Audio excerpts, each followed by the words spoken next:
One of the first things that I do whenever I move my space into a new sewing area or I move my office is I install new lighting. And it's very easy to do. It sounds a little intimidating, but you can go to your hardware store and look for plug-in fluorescent lights. That's what I'm going to install today in this room. This is my new office. And it needs just a little bit more lighting in here because it's kind of dim. And what these lights do is plug directly into the wall, and you can chain them together. Sometimes you can chain up to 4 of them together to really increase the light in your room. And all you have to do is plug them in and flip a switch. You don't have to actually work with any complicated wiring or anything that might be over your head. To install these, all you really need is a screwdriver. And it's very simple. I'm going to show you how I'm installing this step by step.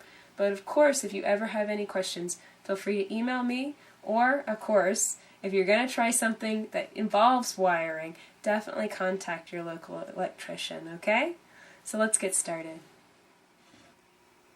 One of the first things that you want to do with a plug-in light is plug it in and make sure it works. And then hold it up in the area that you're going to put it, so that way you know how much light it's going to put out. You can chain some of these models together in a line.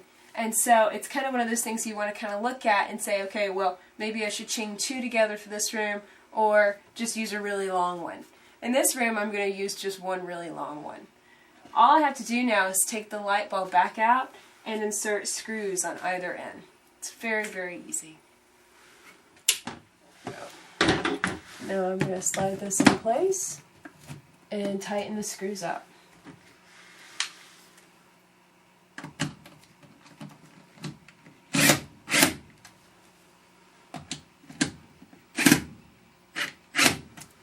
And then all I have to do is install the light, cover it with the shield, and plug it in, and we're good to go. Ta-da! Wonderfully lit room, and it only took 5 minutes. Definitely install plug-in lights into your sewing room for better lighting. Make sure it's a plug-in light. Some boxes will say direct wire. Direct wire means actual wiring with wire nuts, and that can be a little intimidating for most people. So make sure the box says plug-in light so that you're sure it's definitely something that plugs into the wall.